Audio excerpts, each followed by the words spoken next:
Salutare lume! Bine ne-am reîntâlnit cu cei mai vechi, bine ne-am întâlnit cu cei mai noi care sunteți pentru prima dată pe acest canal. Cu această ocazie spun celor care sunteți pentru prima dată, aveți acolo, dacă doriți să vizionați canalul meu, să-l vizitați, să vedeți partide din trecut, aveți acolo un buton pentru abonare, este gratuită, unul pentru notificări ca să primiți în timp real notificări despre partidele mele de pescuit. A trecut ceva timp de când n-am mai fost la pescuit, datorită prohibiției, cam o lună și 3 săptămâni.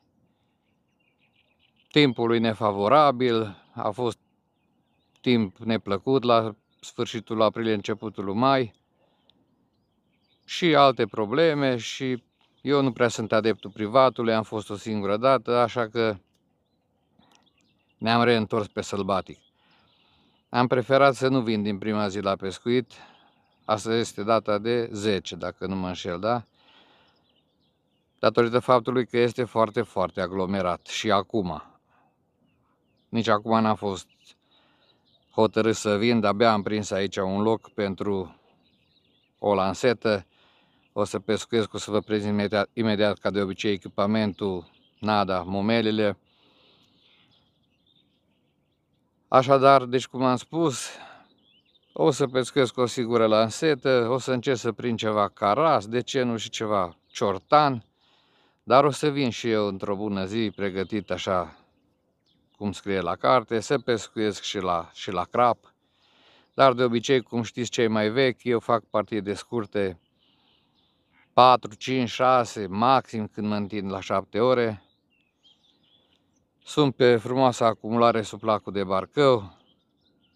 O să vă prezint câteva imagini după ce o să treacă soarele, să putem să filmăm în condiții mai bune. Dăm drumul la treabă, sper să prind ceva pește, să vă pot prezenta la cameră. Țineți aproape, mă bucur că suntem din nou în mijlocul naturii, nu vreau să vă țin prea mult la discuții, abia aștept să am prima prezentare și să mă simt bine aici în mijlocul naturii. Vă doresc vizionare plăcută.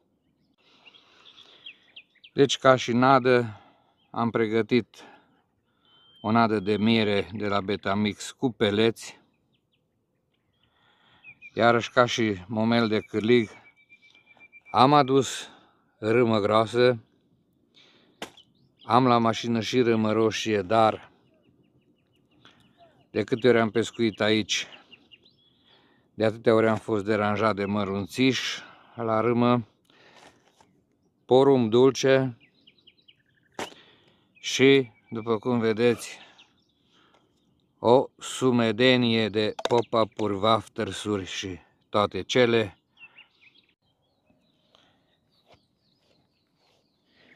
Deci, lanseta de picker de 3 metri. Am clipsat firul la o distanță de aproximativ 25 de metri. Pe urmă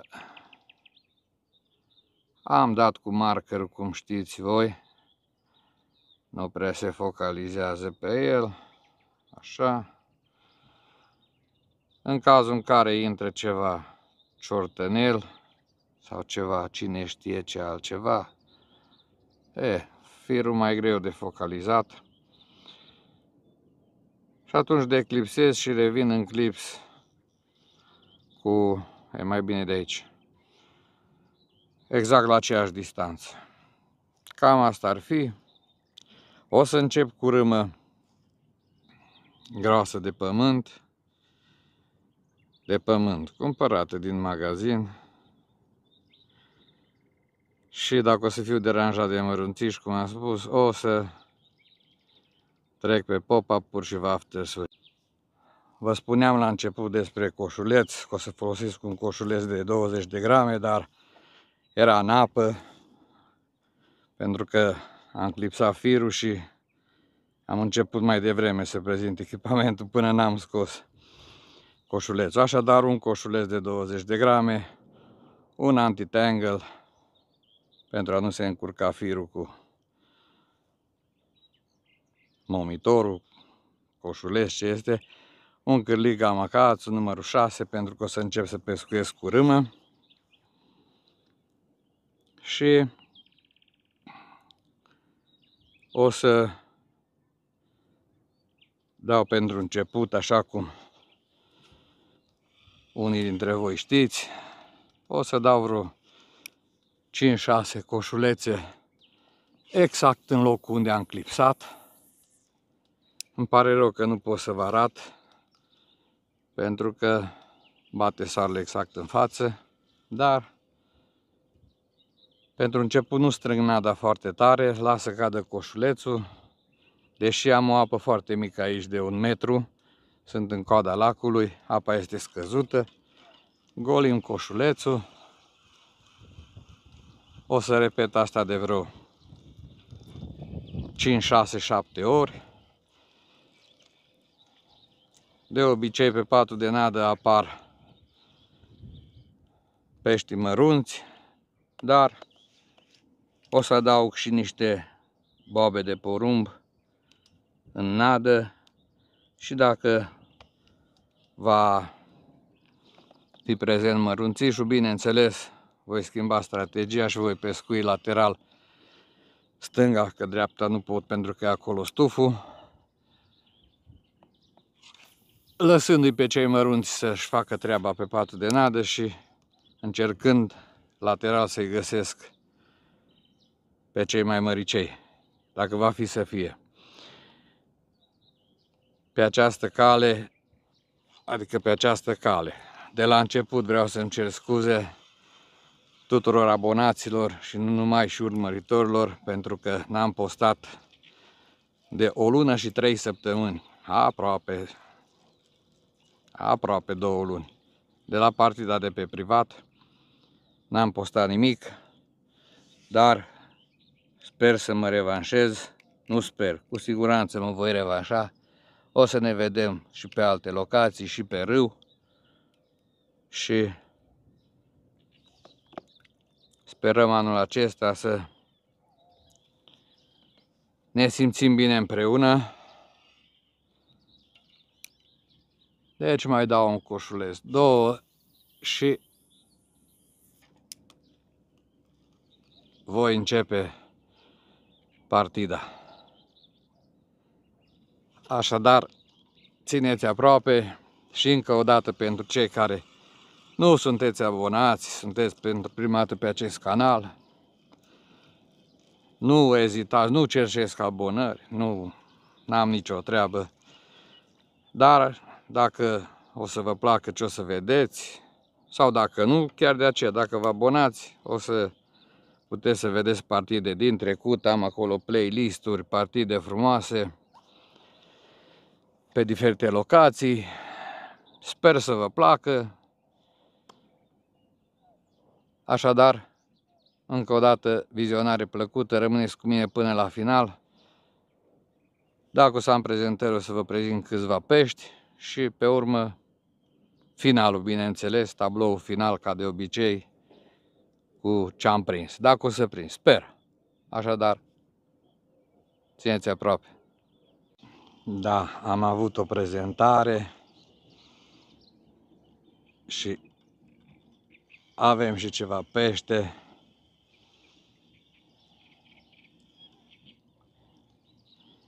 Da, este primul caras prins la râmă. Cum am spus aici, cred că am spus, este o apă de 1 metru maxim. Nu că n-ar fi șanse să prind și altceva în afară de caras. Pentru cei care sunteți pentru prima dată pe acest canal, vreau să vă spun despre această locație. Cred că am amintit la început, sub lacul de Barcău se numește. Am partide frumoase aici înainte de prohibiție și din trecut. Balta ține multe specii de pește, de la clean, mreană, biban, chiar și știu că caras, crap, am înțeles că s-a prins și ceva plătică. Deci, aproape toate speciile. Dar domină carasul. Înainte de prohibiție am, cum am spus, niște partide pești prinși prin niște partide la stuf, la plută, cleni frumoși, crăpceni.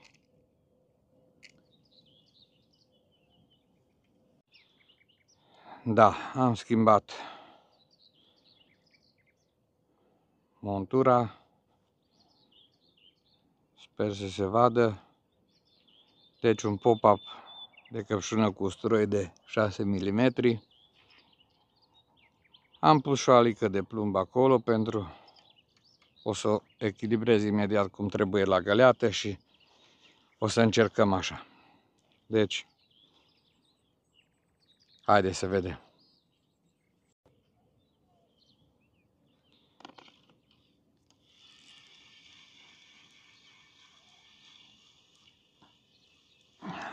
Da.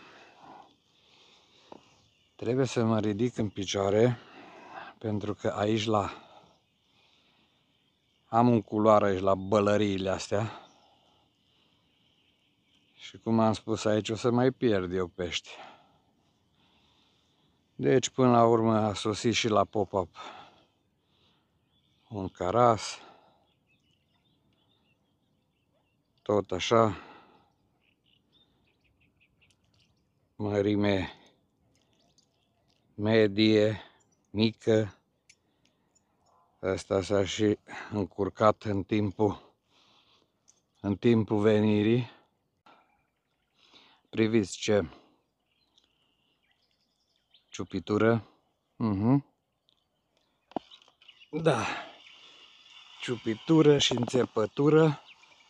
Mă ridic de pe scaunul ăsta să dăm și zoom-ul. Poate până dau eu zoom-ul să vedem activitatea. Se și duce. Mai reducem un pic.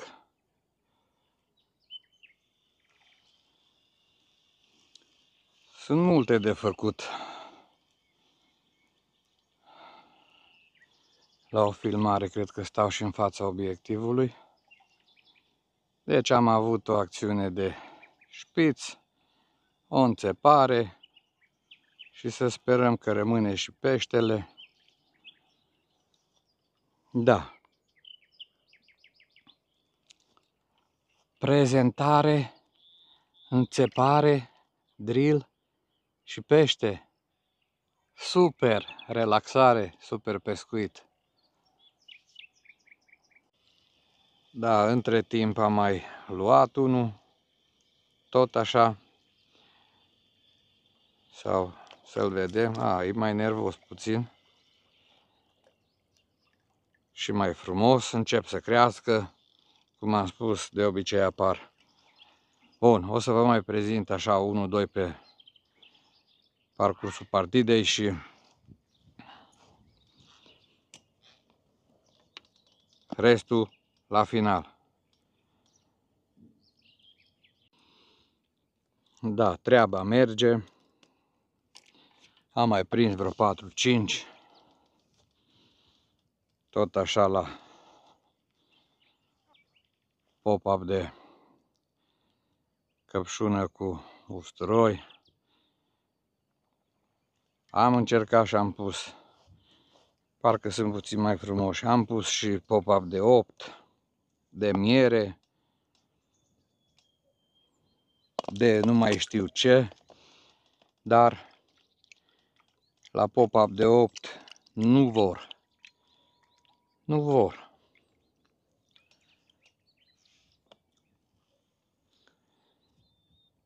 Da, căldura deja devine insuportabilă, este ora 11. M-am dus la mașină să trec la o ținută mai lejeră și mai... Din păcate, tâmpenia aia de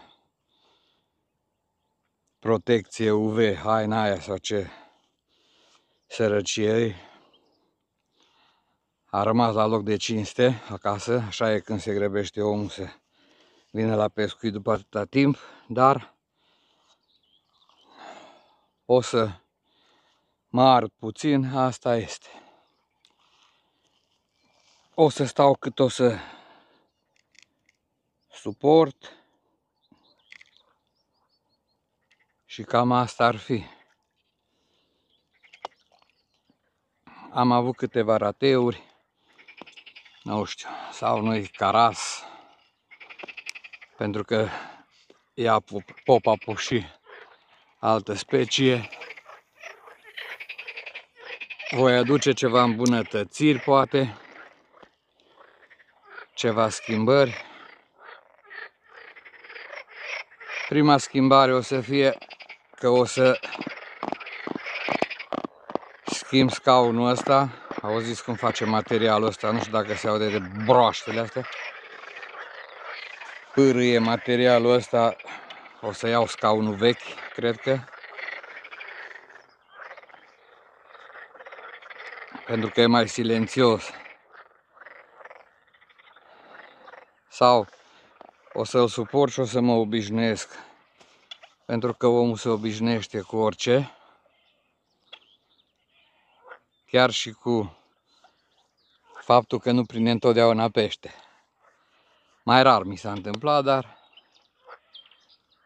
asta este. Cum am spus, o să mai stau o oră, două. Am ceva pește. Vreo 8 bucăți. Nici nu prea m-am forțat să spun așa. Dar asta este. Da, asta am să zic, deci o să mai stau cât o să pot și nu n-adie nici vântul. N-am nici ceva pălărie și pălăria nu mai e pălărie. Bun. Revenim cu ceva captură mai frumoasă dacă va fi. Dacă o să încep să prind carași mai frumos, dacă nu, cu tabloul final. Am povestit, am văzut acțiune de șpiț, înțepare, drill, pește, cât de cât. Și o să vedem și tabloul final. Și la următoarea partidă o să vin mai pregătit, o să fiu mai atent și vom aborda și alte tehnici în speranța să prindem și alte specii și mai frumoase. Prima zi, după atâta timp, hai să spunem că este un fel de antrenament.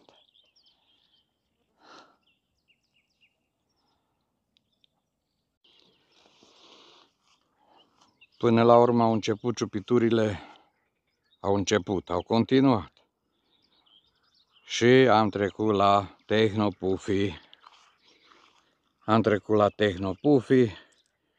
Și atunci nu mai ciupește, ia direct cârligul frumos, nu mai ține cu șmecheria.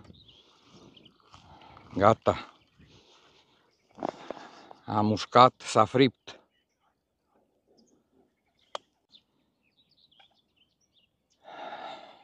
Căldură insuportabilă deja, este ora 12. Căldură da, valuri ba, pește next. A venit căldura insuportabilă deja, ora 12. S-a anunțat doar 23-24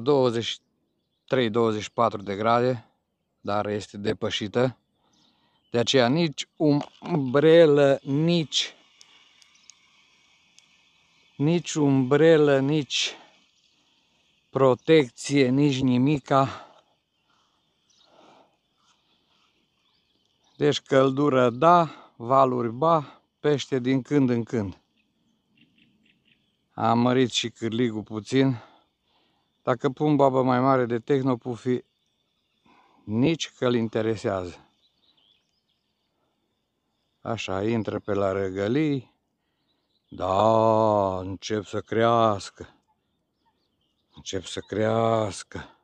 Poate, poate. Cine știe. Stai cu minte. Deci care este serios, este serios.